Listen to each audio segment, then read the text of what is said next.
রাসূল সাল্লাল্লাহু আলাইহি সাল্লাম বলেছেন, মান আখাযা শিবরান মিনাল আরদি যুলমান, কেউ যদি অন্যায় করে অর্ধ হাত জমি দখল করে, কেউ যদি জোর করে জুলুম করে অর্ধ হাত জমি দখল করে, ফাকাল্লাফাহু আন ইয়াহতারাহু, তাকে বিচার মাঠে বাধ্য করবেন এই জমি খনন করতে।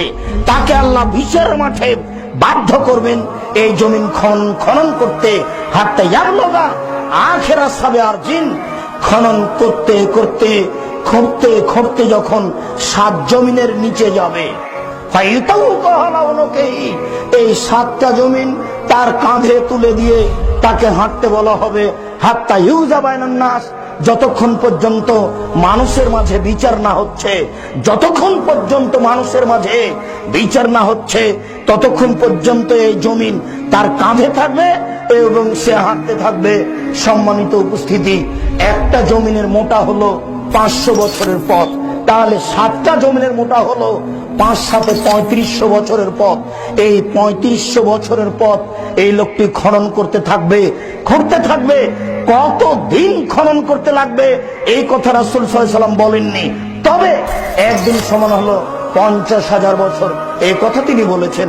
তবে তিনি বলেছেন গরিব মানুষ ধনী মানুষের আগে জান্নাতে যাবে 500 বছর আগে। একদিন সমান যদি 50,000 বছর হয়, তাহলে 500 বছর সমান কত বুঝাতে অক্ষম।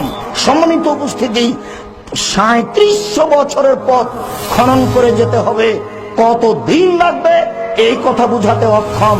সাথে সাথে কত দিন কাঁধে করে নিয়ে ঘুরবে এটাও বুঝাতে পারছি না। তবে আপনাকে বুঝাতে চাচ্ছি, জালেমের বিচার হবে পরে, জালেমের বিচার হবে পরে, জালেমের বিচার হবে পরে। জালেম জুলুম থেকে সাবধান থাকুন, জালেম জুলুম থেকে সাবধান থাকুন, জালেম জুলুম থেকে সাবধান থাকুন। একদিন সমান সময় হলো 50,000 বছর। বিচার আপনার